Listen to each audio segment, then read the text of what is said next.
Arsène Lupin en prison de Maurice Leblanc.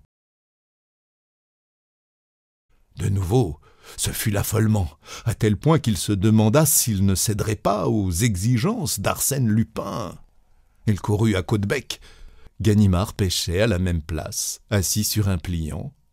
Sans un mot, il lui tendit le télégramme. « Mais après » fit l'inspecteur. « Après? Mais c'est pour demain. » « Quoi?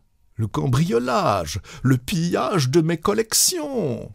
Ganimard déposa sa ligne, se tourna vers lui et, les deux bras croisés sur sa poitrine, s'écria d'un ton d'impatience. « Ah ça, est-ce que vous imaginez que je vais m'occuper d'une histoire aussi stupide ?» « Quelle indemnité demandez-vous pour passer au château la nuit du 27 au 28 septembre ?»« Pas un sou, fichez-moi la paix. »« Fixez votre prix. Je suis riche, extrêmement riche. » La brutalité de l'offre déconcerta Ganimard, qui reprit plus calme. « Je suis ici en congé, je n'ai pas le droit de me mêler. »« Personne ne le saura. Je m'engage, quoi qu'il arrive, à garder le silence. »« Oh, il n'arrivera rien. »« Eh bien, voyons, 3000 francs, est-ce assez ?»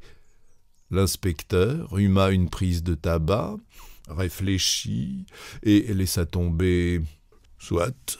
Seulement, je dois vous déclarer loyalement que c'est de l'argent jeté par la fenêtre. »« Ça m'est égal. »« En ce cas... Et puis, après tout, est-ce qu'on sait, avec ce diable de Lupin? Il doit avoir à ses ordres toute une bande. Êtes-vous sûr de vos domestiques? » ?»« Ma foi... » »« Alors, ne comptons pas sur eux. Je vais prévenir par dépêche 2 gaillards de mes amis qui nous donneront plus de sécurité. Et maintenant, filez, qu'on ne nous voit pas ensemble.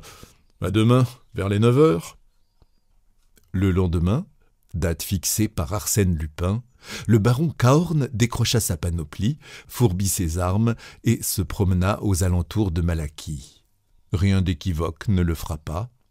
Le soir, à 8h30, il congédia ses domestiques. Ils habitaient une aile en façade sur la route, mais un peu en retrait et tout au bout du château. Une fois seul, il ouvrit doucement les 4 portes. Après un moment, il entendit des pas qui s'approchaient.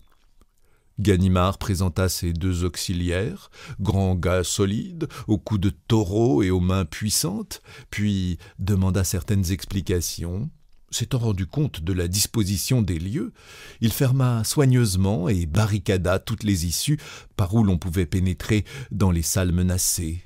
Il inspecta les murs, souleva les tapisseries, puis enfin il installa ses agents dans la galerie centrale.